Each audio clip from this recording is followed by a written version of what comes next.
Assalamualaikum warahmatullahi wabarakatuh.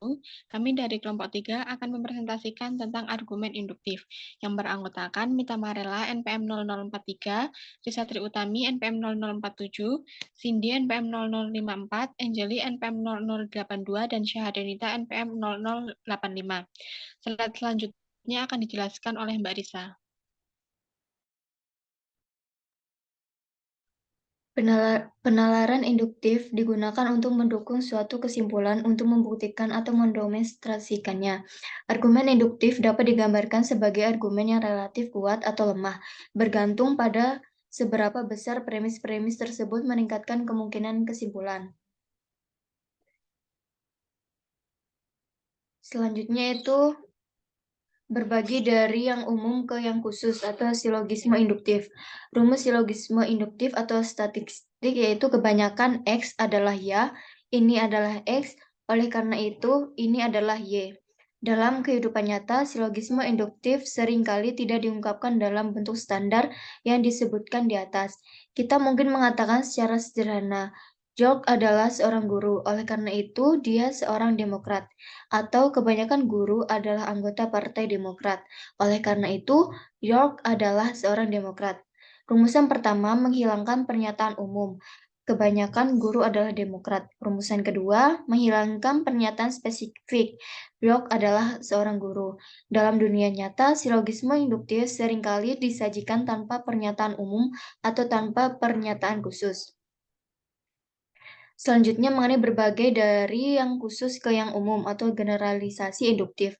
Salah satu cara untuk mengetahui persentase X yang merupakan Y adalah dengan mengamati semua X. Jika X yang dimaksud adalah guru di sekolah Anda, dan Anda ingin mengetahui berapa persentase dari mereka yang berasal dari Partai Demokrat, Anda dapat langsung menyelidiki mereka dengan asumsi mereka bersedia memberitahu Anda mengenai politik mereka. Dengan menggeneralisasikan sampel, kita dapat menetapkan pernyataan umum tentang suatu populasi ketika kita belum mengamati semua anggota populasi. Meskipun sebagian besar kita akan berbicara tentang populasi yang terdiri dari orang-orang, apa yang kami katakan berlaku untuk menggeneralisasi segala jenis entitas yang dapat diidentifikasi. Generalisasi dari suatu sampel sebenarnya lebih rumit daripada yang terlihat. Sampling adalah ilmu yang menggunakan matematika, statistik, dan teori probabilitas. Bentuk dasar dari semua generalisasi induktif, baik ilmiah atau tidak, dengan mudah ditampilkan menggunakan contoh guru dan Demokrat. Persentase guru Amerika yang disurvei adalah dari Partai Demokrat. Oleh karena itu, persentase yang sama dari semua guru Amerika adalah anggota dari Partai Demokrat. Untuk mempresentasikan hal ini secara lebih skematis, karena generalisasi induktif bisa mengenai apa saja. Persentase X yang diamati adalah YS, oleh karena itu persentase yang sama dari semua X adalah YS. Cara mengevaluasi argumen yang berbentuk seperti ini. Ada baiknya untuk memulai dengan mendefinisikan beberapa istilah yang umum digunakan. X yang diamati dalam hal ini guru-guru Amerika yang disurvei dijadikan sampel. Ukuran sampel, jumlah benda di dalamnya biasanya dinyatakan sebagai N. Semua tanda X dalam hal ini semua guru Amerika adalah populasi atau populasi sasaran dan sifat ada atau memiliki Y menjadi Demokrat disebut dengan ciri. Kekuatan kesimpulan dari premis yang menyatakan bahwa proporsi sampel XS adalah YS dan menyimpulkan bahwa proporsi yang sama dari semua XS adalah YS jelas bergantung sepenuhnya pada apakah proporsi XS tersebut benar atau tidak, yaitu YS dalam sampel sama dengan proporsi seluruh XS yang merupakan YS. Ada faktor properti lain yang ada atau tidaknya suatu sampel dapat mempengaruhi ada tidaknya fitur yang kita perhatikan. Misalnya, partai politik yang disukai masyarakat dikaitkan dengan etnis, ras, usia, pendapatan, agama, dan lokasi geografis. Klub apa yang mereka ikuti, olahraga apa yang mereka tonton, tempat mereka berbelanja, dan sejumlah faktor lainnya. Faktor-faktor yang ada atau tidaknya suatu populasi dapat mempengaruhi ada atau tidaknya suatu ciri yang kita minati, akan kita sebut sebagai faktor-faktor yang berkaitan. Ketika suatu sampel berisi sejumlah hal yang tidak proporsional, orang dalam kasus yang kita hadapi yang memiliki faktor terkait tertentu, maka sampel tersebut dikatakan bias terhadap faktor tersebut. Strategi terbaik untuk mengurangi bias adalah dengan menggunakan sampel acak, sampel masuk di mana setiap anggota populasi mempunyai kesempatan yang sama untuk dilibatkan. Generalisasi induktif dalam kehidupan nyata jarang didasarkan pada sampel acak. Jika kita tidak memiliki sampel acak dan jarang memiliki, maka kita dapat menggunakan pedoman berikut untuk mengevaluasi kekuatan generalisasi induktif dari sebuah sampel. Yang pertama, ukuran. Apakah sampel cukup besar untuk mencerminkan beragam faktor populasi yang mungkin mempengaruhi ada atau tidaknya fitur yang kita minati? Yang kedua, keanekaragaman. Apakah sampel benar-benar mencerminkan keragaman tersebut? Yang ketiga, bias. Apakah ada faktor terkait yang terdapat dalam sampel dengan frekuensi yang berbeda dari apa yang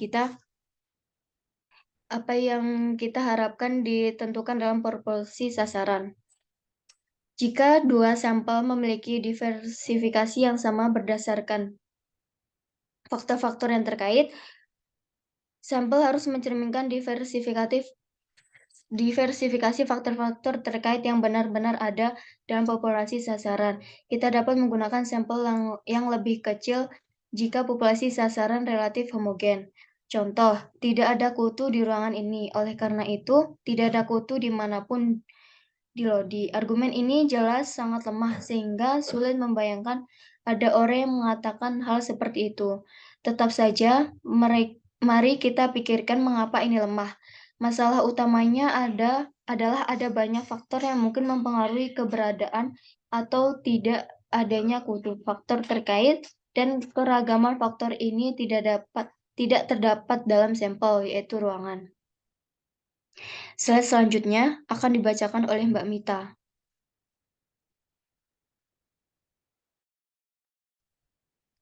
Argumen induktif dari analogi. Yang biasa disebut argumen dari analogi sebenarnya adalah argumen yang menyatakan bahwa dua hal mempunyai sifat atau ciri tertentu. Keduanya adalah hal yang sama.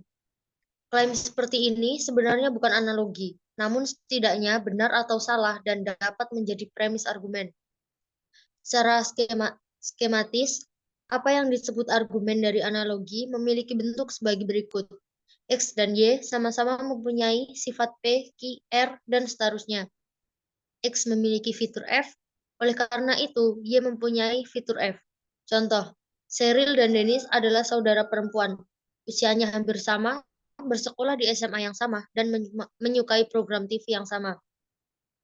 Cheryl menyukai The Chronicles of Narnia, oleh karena itu Dennis akan menyukai The Chronicles of Narnia. Konsep pengidentifikasi kunci yang berguna dalam mengevaluasi argumen dari analogi adalah istilah analogi, persamaan fitur, istilah perbandingan, dan istilah target atau sasaran. Istilah analoginya adalah hal-hal yang diperbandingkan. Dalam hal ini, istilah analoginya adalah Cheryl dan Dennis. Meskipun seringkali hanya ada dua istilah dalam sebuah argumen dari analogi, bisa saja ada lebih banyak. Mungkin ada lebih banyak saudara perempuan misalnya. Untuk mencapai perhatian utama, kekuatan argumen dari analogi sebenarnya bermuara pada satu pertanyaan. Seberapa besar kesamaan yang disebutkan meningkatkan kemungkinan bahwa salah satu istilah akan memiliki fitur tersebut jika yang lain memilikinya. Dalam contoh tersebut, kekuatan argumen yang membandingkan Cheryl dan Dennis bergantung pada seberapa besar kesamaan yang disebutkan antara Cheryl dan Dennis. Meningkatkan kemungkinan bahwa Dennis akan memiliki kesukaan yang sama dengan Cheryl terhadap Chronicles of Narnia. Evaluasi argumen dari analogi bukanlah ilmu pasti. Sebaliknya, kekuatan relatif dari generalisasi induktif seperti yang telah kami sebutkan dan akan segera kita lihat lebih rinci. Dalam beberapa kasus dapat diukur secara matematis. Namun ketika mengukur kekuatan argumen dari analogi, kita hampir selalu harus mengandalkan pengalaman kita tentang kesamaan apa yang cenderung sejalan dengan kesamaan lainnya. dan kita hanya bisa membuat perkiraan kasar. Kekuatan korelasi di antara mereka. Ketika kita mengevaluasi suatu argumen dari analogi, kita perlu menjawab pertanyaan yang lebih sempit, yakni seberapa kuatkah argumen tersebut? Kita harus memutuskan bagaimana kesamaan yang disebutkan di dalamnya mempengaruhi kemungkinan Dennis akan menyukai Chronicles jika Cheryl menyukainya. Mari kita lihat ilustrasi lain mengenai perbedaan ini. Obligasi adalah pelaku yang paling dominan pada zamannya, dan dia mungkin menggunakan steroid, jadi Slemon mungkin mengambilnya juga, karena dia adalah pelempar dominan di zamannya. Sayangnya, seperti yang terjadi di sini, ketika orang mengajukan argumen berdasarkan perbandingan, mereka seringkali tidak repot-repot menyebutkan lebih dari satu atau dua kesamaan, bahkan jika itu persamaannya. Jadi, mudah sekali kita menjadi bingung dengan tugas berpikir kritis. Dalam kasus di atas, satu-satunya kesamaan antara Bones dan Slemons adalah keduanya dominan di wilayahnya masing-masing. Seberapa kuat argumen ini? Dalam hal ini, jawabannya tidak sulit. Argumen ini tidak terlalu kuat jika dibandingkan dengan argumen lain yang dapat dibayangkan, karena satu kesamaan yang disebutkan tidak meningkatkan kemungkinan bahwa Slemons juga menggunakan steroid.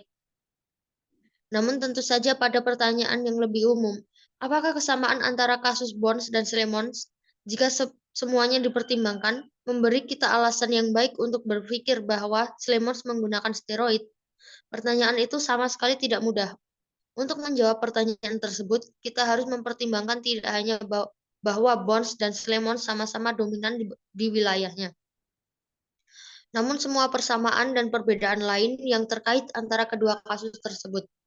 Kita harus mencatat, misalnya, bahwa kedua individu tersebut mendominasi olahraga pada usia ketika sebagian besar atlet kehilangan kemampuannya. Tapi kita juga harus mencatat bahwa Bones tiba-tiba menjadi jauh lebih baik dan Slemons tidak. Dan penampilan fisik Bones berubah secara nyata sedangkan Slemons tidak. Tugas mengevaluasi argumen awal akan tampak jauh lebih sulit jika kita mengacaukannya dengan pertanyaan yang lebih umum, yaitu apakah jika dilihat dari semua hal, kasus Bones dan Slemons cukup mirip dengan pemikiran bahwa Slemons menggunakan steroid. Kesimpulannya, argumen dari analogi mempunyai bentuk.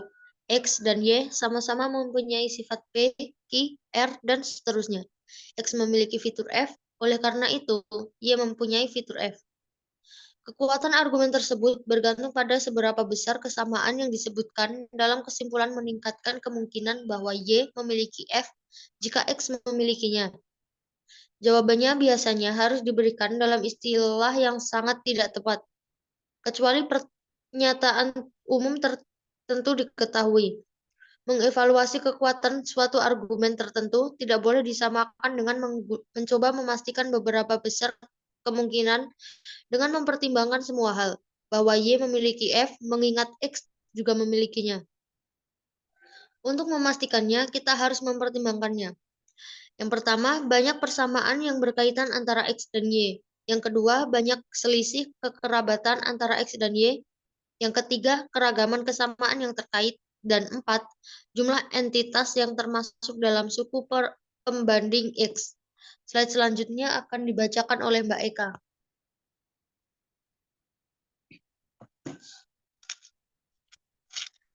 Selanjutnya ada menyerang analogi.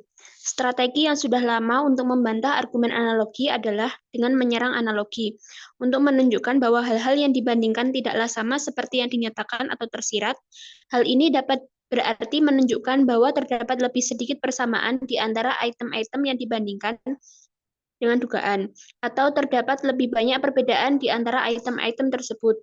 Seringkali hal ini berarti menarik perhatian pada satu perbedaan yang mencolok antara istilah-istilah perbandingan yang melemahkan kekuatan argumen. Misalnya, ada yang mengatakan bahwa meskipun Cheryl dan Dennis bersaudara, Dennis telah tinggal di Spanyol selama 4 tahun terakhir. Menarik perhatian pada perbedaan-perbedaan yang tidak disebutkan di antara kedua kasus tersebut hanya menunjukkan bahwa kesimpulannya mungkin tidak sesuai dengan argumen awal. Informasi baru ini tidak menunjukkan bahwa argumen awal lebih lemah dari perkiraan semula. Berhasil menyerang analogi sama seperti berhasil menunjukkan bahwa argumen deduktif tidak masuk akal. Ini tidak seperti berhasil menunjukkan bahwa itu tidak valid.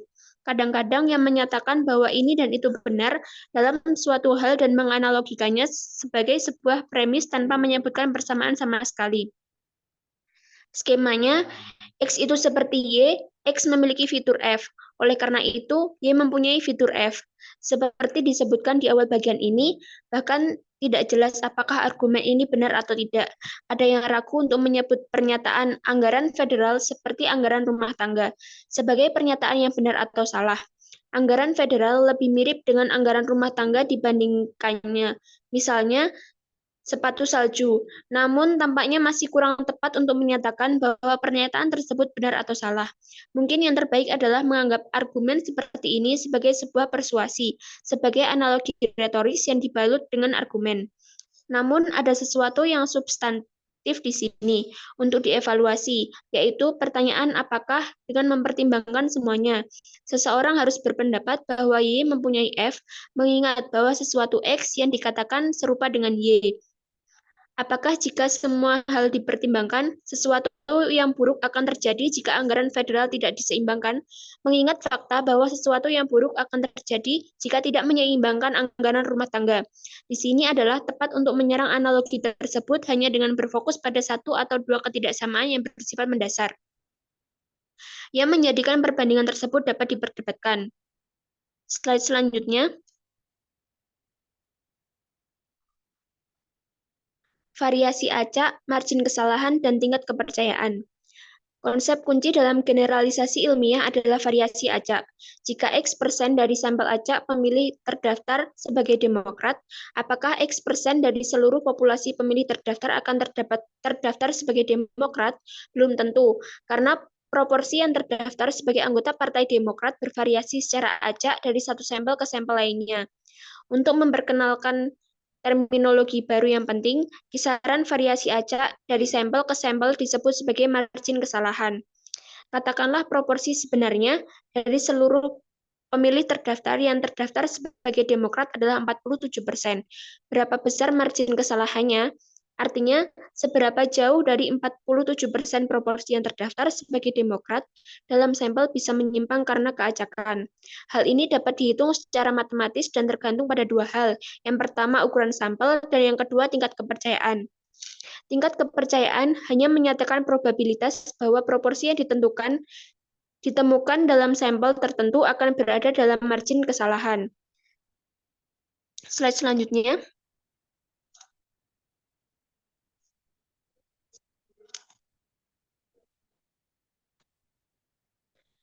Tingkat kepercayaan hanya menyatakan probabilitas bahwa proporsi yang ditemukan dalam sampel tertentu akan berada dalam margin kesalahan. Seperti pada tabel yang tertera, kolom paling kiri dari tabel mewakili serangkaian N ukuran yang bertambah. Di kolom kedua, kami menemukan margin kesalahan yang sesuai dengan berbagai ukuran sampel. Margin kesalahan dinyatakan sebagai plus atau minus X poin presentase. Kolom ketiga menunjukkan seluruh rentang poin presentase yang dihasilkan margin kesalahan. Jika dilihat dari tabel tersebut, Anda akan melihat bahwa seiring bertambahnya ukuran sampel, margin kesalahan menurun. Dan Anda dapat melihat dua hal lainnya. Yang pertama, perhatikan bagaimana sampel kecil memiliki margin kesalahan yang besar. Hal kedua, yang harus diperhatikan saat melihat tabel tersebut adalah bahwa margin kesalahan menyempit dengan sangat cepat seiring bertambahnya ukuran sampel dari 10 menjadi 25. Namun, semakin ke bawah, margin kesalahan semakin menyempit. Saat kita mendapatkan ukuran sampel 500 dengan margin kesalahan plus atau minus 4%, kita harus menggandakan sampel menjadi 1000 untuk mengurangi margin kesalahan sebesar 1 poin presentase, menjadi plus atau minus 3%. Dibutuhkan 500 tambahan lagi ke dalam sampel untuk menurunkan 1 poin presentasi lagi. Margin kesalahan ini merupakan perkiraan. Mereka telah dibulatkan demi kemudahan. Untuk menurunkan margin kesalahan, katakanlah 1% atau kurang. Kita harus meningkatkan ukuran sampel secara signifikan dan untuk sebagian besar praktik, untuk tujuan jangka panjang, keuntungan dalam kesimpulan yang lebih tepat tidak sebanding dengan kesulitan dan biaya karena harus menambahkan begitu banyak anggota baru ke dalam sampel. Slide selanjutnya akan dijelaskan oleh Mbak Anjeli.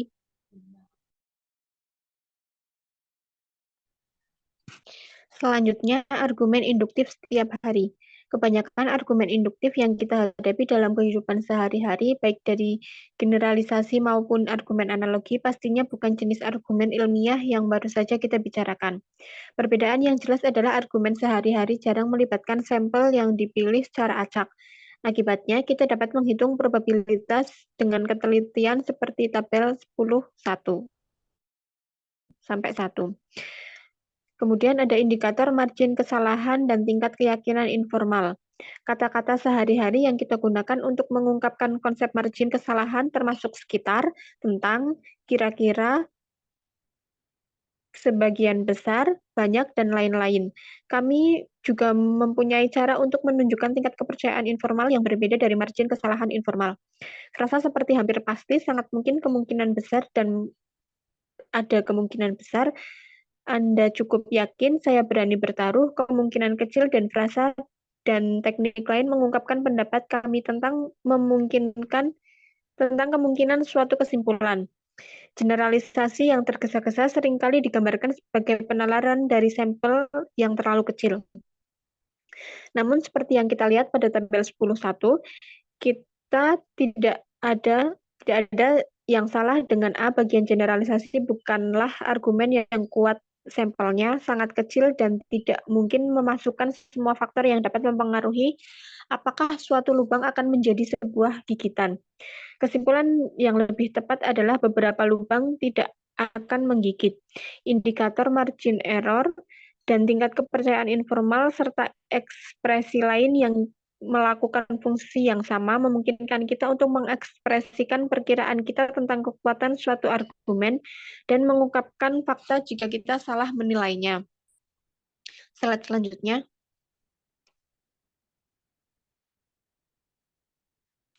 Selanjutnya, kekeliruan dalam penilaian induktif. Dua kesalahan dalam penalaran kekeliruan yang terkait dengan generalisasi induktif disebut generalisasi tergesa-gesa dan generalisasi yang bias. Generalisasi yang tergesa-gesa seringkali digambarkan sebagai penalaran dari sampel yang terlalu kecil. Namun seperti yang kita lihat pada tabel 10.1, tidak ada yang salah dengan sampel kecil jika kita mempunyai margin kesalahan yang besar atau tingkat kepercayaan yang rendah. Jika kita harus mendefinisikan kekeliruan generalisasi yang tergesa-gesa sebagai melebih-lebihkan kekuatan argumen berdasarkan sampel kecil. Perkiraan yang berlebihan diungkapkan oleh tingkat kepercayaan atau margin kesalahan yang dinyatakan atau tersirat. Salah satu versi generalisasi yang terburu-buru patut mendapat perhatian khusus. Anda sering mendengar ahli statistik dan ilmuwan menolak bukti dan menganggapnya hanya bersifat anekdot. Anekdot adalah sebuah cerita dan kekeliruan bukti anekdot adalah sebuah versi generalisasi yang tergesa-gesa di mana sampel hanyalah sebuah cerita. Meskipun generalisasi berdasarkan sampel kecil memerlukan margin kesalahan yang luas atau tingkat keyakinan yang rendah, hal ini tidak berarti bahwa generalisasi berdasarkan sampel besar secara otomatis akan baik-baik saja dengan margin kesalahan yang sempit atau tingkat keyakinan yang tinggi. Mari kita definisikan kekeliruan generalisasi yang bias sebagai penilaian yang berlebihan terhadap kekuatan suatu argumen berdasarkan sampel yang bias atau tidak representatif. Pada malam tertentu, 1.000 orang dapat mengakses internet dan memberikan pendapat atas pertanyaan yang diajukan oleh tokoh berita CNN. Lalu DOPS jumlah tersebut adalah jumlah orang yang Anda temukan dalam sampel jejak pendapat profesional. Seperti yang kita lihat, sebagian besar sampel terlalu kecil juga bias kecuali jika kurangnya diversifikasi populasi sasaran memungkinkan pengambilan sampel yang kecil. Namun biasanya kita menerapkan label generalisasi yang tergesa-gesa. Pada kasus-kasus di mana kita melebih-lebihkan kekuatan argumen berdasarkan sampel yang kecil, dan kita mencadangkan label generalisasi yang bias untuk kasus-kasus di mana kita melebih-lebihkan kekuatan argumen berdasarkan pada sampel yang lebih besar, namun tetap bias. Slide selanjutnya.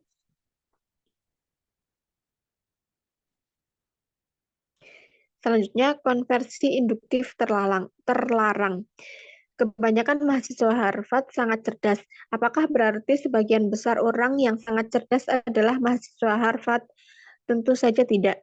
Dari kenyataan bahwa sebagian X adalah YS, tidak berarti sebagian besar YS adalah XS. Dan dari kenyataan bahwa hanya sedikit X yang merupakan Y, tidak berarti bahwa hanya sedikit Y yang merupakan X. Argumen dengan bentuk ini adalah konversi induktif terlarang. X adalah YS. Oleh karena itu, YS adalah XS. Bagian yang kosong diisi dengan persentase atau ekspresi yang menyiratkan presentasi usia atau informasi kausinumerik lainnya terhadap memberikan margin kesalahan pada pembicara seperti sebagian besar, hampir setiap, lebih dari setengah, sedikit, banyak, tidak banyak, hanya sedikit, dan seterusnya. Konversi induktif terlarang lebih menggoda daripada yang Anda kira. Hanya sedikit anggota Partai Demokrat yang memiliki suburban. Oleh karena itu, hanya sedikit pemilik suburban yang merupakan Demokrat. Kemudian terdengar oke bagi sebagian orang. Klaim pertama tentu saja benar, dan klaim kedua seperti yang telah diberitahukan kepada kita adalah benar. Namun, klaim kedua merupakan benar, tidak mengikuti klaim pertama. Slide selanjutnya akan dijelaskan oleh Mbak Cindy.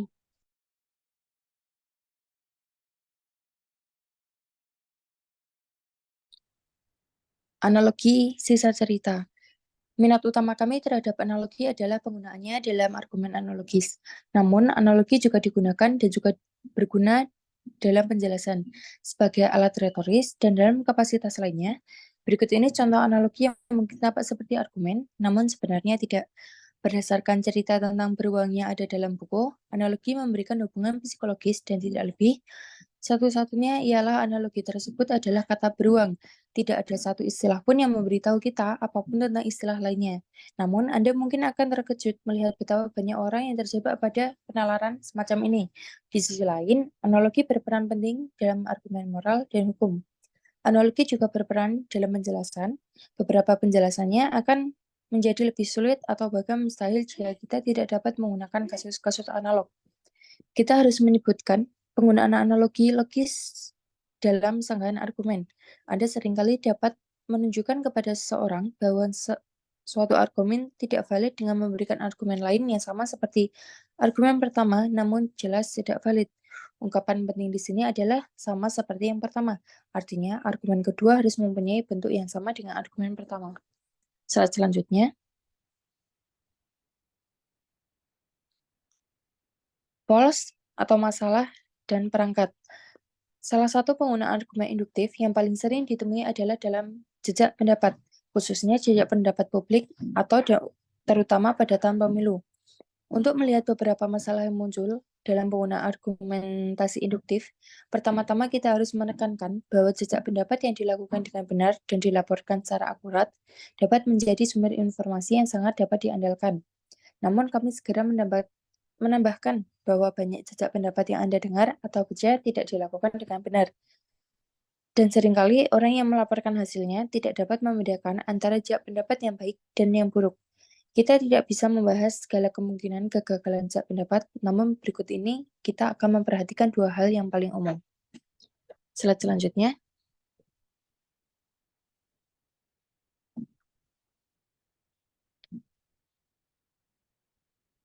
Di sini ada dua jejak pendapat. Yang pertama ada sampel yang dipilih sendiri, yaitu ingatlah bahwa generalisasi dari satu sampel hanya akan baik jika keterwakilkan sampelnya.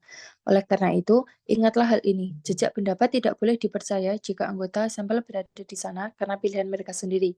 Ketika sebuah stasiun televisi meminta pemirsanya untuk datang dan menyampaikannya pendapat mengenai suatu objek, hasilnya hanya akan memberikan sedikit informasi kepada kita tentang apa yang dipikirkan seluruh masyarakat tentang topik tersebut. Dan yang kedua ada pertanyaan miring, yaitu sumber utama andalan dalam praktik pemungutan suara adalah susunan kata dalam pertanyaan. Kita bisa menanyakan hampir semua pertanyaan penting dengan berbagai cara. Pertimbangan sepasang pertanyaan ini. Yang pertama ada, menurut Anda apakah Dewan Sekolah harus menyetujui tuntunan guru atau mengenai gaji lebih tinggi? Atau yang kedua, Menurut Anda, apakah masuk akal bagi guru sekolah negeri setempat untuk meminta bayaran dinaikkan? Pertanyaan-pertanyaan ini pada dasarnya menanyakan hal yang sama, tetapi sebaiknya Anda mengharapkan lebih banyak jawaban negatif pada versi pertama daripada versi kedua. Konteks saat pertanyaan diajukan juga penting. Bayangkan sebuah pertanyaan yang menanyakan tentang persetujuan kenaikan gaji untuk sekolah negeri, tetapi bayangkan pertanyaan itu muncul setelah salah satu pernyataan berikut. Yang pertama ada, tahukah Anda bahwa guru di kabupaten ini belum menerima kenaikan gaji selama 6 tahun terakhir? Atau yang kedua, apakah Anda sadar bahwa distrik sekolah menghadapi kekurangan anggaran untuk tahun fiskal mendatang? Jadi, kami memperkirakan persetujuan kenaikan gaji akan memberikan hasil yang lebih baik ketika ditanya setelah pertanyaan pertama dibandingkan setelah pertanyaan kedua. Kita dapat menambahkan bahwa dimasukkannya pertanyaan miring tidak selalu terjadi secara kebetulan. Seringkali suatu kelompok atau organisasi ingin memberikan hasil yang sesuai dengan tujuan mereka, sehingga mereka akan memasukkan pertanyaan-pertanyaan yang dirancang untuk mencapai tujuan tersebut. Tentu saja ini merupakan sebuah penipuan, namun sayangnya hal ini lebih meluas dari yang kita harapkan. Slide selanjutnya. Bermain dengan angka. Bagaimana jika instruktur Anda melempar koin 10 kali, dan yang muncul adalah 7 kali dari 10 koin tersebut? Apakah ini akan membuat Anda berpikir bahwa guru Anda adalah seorang penyihir atau seniman sulap?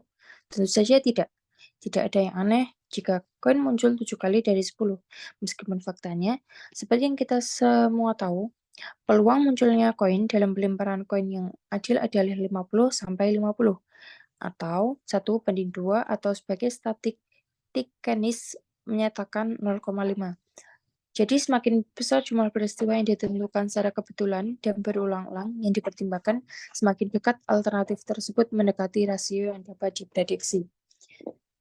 Sekian presentasi dari kami, saya kembalikan dengan moderator.